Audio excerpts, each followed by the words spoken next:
Yo, what is good, YouTube, and welcome back to another JC2K video. And in today's video, we're going to be talking about something that I think is super important, especially for early game of MyTEAM, and that is defensive settings, and also how to save your defensive settings in MyTEAM. These are the best defensive settings for early game MyTEAM this year that I've come up with. So I'm going to be trying these out, and we're going to be seeing what they look like. But I'm going to be showing all the defensive settings that I'm going to be using over these next couple months, and when I update them, I'll let y'all know then in a couple months, but these will give you some super solid defensive settings that are going to get the job done very early in this year of MyTEAM. So hopefully y'all are enjoying this year of MyTEAM so far. If you haven't already, make sure you hit that subscribe button. Help me push towards the 13,000 subscriber mark on the channel. I upload every single day. I'm putting tons of content. Would really appreciate if y'all subscribe. Without further ado, don't need to waste y'all's time anymore. Defensive settings. You can save your defensive settings right here. When you come over here to the coaching tab, you go to coach game plan. If you plug in defensive settings right here, you will be set. Literally, it is that simple. You will be set if you plug them in here. In every game mode that you go into, you'll have your defensive settings activated, which is super nice. So with that being said, on-ball pressure, I do think should be put on tight right now. I think smother, the shooters aren't good enough to really need smother right now. I wouldn't say at all. I think tight does a good mix of being close enough to contest pretty much every jump shooter in the game right now, but also not being so high up that you're going to get blown by consistently. You could even consider putting this on moderate, especially against guys who don't have very fast releases or aren't very good shooters. I think moderate on-ball isn't a bad idea either, but tight seems to get a good mix of getting bumpy and still being up in their grill and contesting shots without over pressing and getting out of position and getting blown by. So I think tight is the best for on-ball pressure. Off-ball pressure, on the other hand, I do believe moderate is generally the best at the beginning of the year. If you're going up against somebody who is using a complete non-shooting center or somebody on their team who does not have the ability to shoot the three at all, I would recommend putting that specific player on gap or leave them or whatever the case may be. So definitely leaving that player open. But in general, for most players right now, the releases aren't really fast enough and the shooters aren't really elite enough to need tight coverage.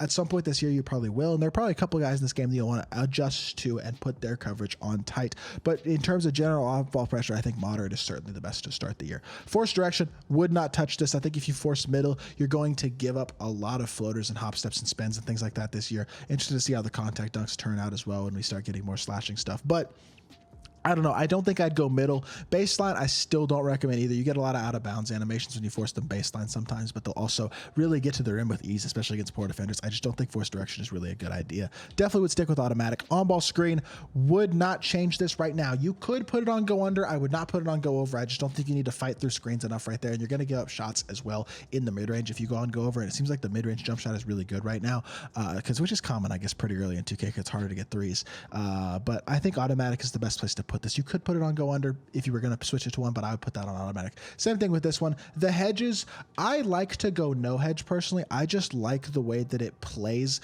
especially against not as good shooting PGs. I think no hedge is the best for early in the year because it's going to have your center play a little bit lower against the pick and roll, which does leave him susceptible to a guy coming off of a screen and shooting a three-pointer because the center isn't stepping up to contest. But there just aren't that many guys doing that right now, and I think if you can go under with the on-ball defender and just get enough of a contest, having a lower center hedge prevents the roll there, which I think is really, really nice. I do have stay attached on. I think on always is really good for this as well because it will prevent the players from switching willy-nilly on the pick and roll, which again is very important. You want to make sure you have your matchups proper and definitely want to put stay attached on always. Now, off-ball screen, would not recommend touching this personally. I don't think it really does much, but I don't think I've ever really touched the off-ball screen. Same thing with the post stuff. This is like if I were to double the post in schematic, or actually this is the positioning, so I could front the post. I don't think like I need to front the post, so I feel like it's almost, if you're going to touch this, I would probably put it on behind. Or bottom, one of the two. That's probably what I would do, but for me, I'm just going to leave it on automatic. I don't think it's that important. I never really touched the post stat. The double team perimeter, leave that on manual. Double team post, leave that on manual as well. You don't want your players randomly double teaming. Switch rules off ball. Do not really want my players switching. It's on switch all or it's on switch auto. I guess I'll just leave it on switch auto because then they won't switch unless I tell them to. Pre-rotate, definitely want to put that on no. Screen help, drive help, and cutter help. No help. Every single year you put this on no help. This year is the same. No help. You don't want guys crashing in them giving up wide open threes because they're helping out of the corner, they're helping off the hash, or whatever the case may be. You want them staying out on their guys and defending their man, and that's why you want that no help stuff on. So, and that is actually the last setting that I personally use right now. There are a couple others you could probably throw on, but right now this is what I'm rocking with. It's going to be tight, moderate, no on-ball or off-ball screen setting, no hedge, stay attached on always, and then put all of the double teams on manual and the helps on no help.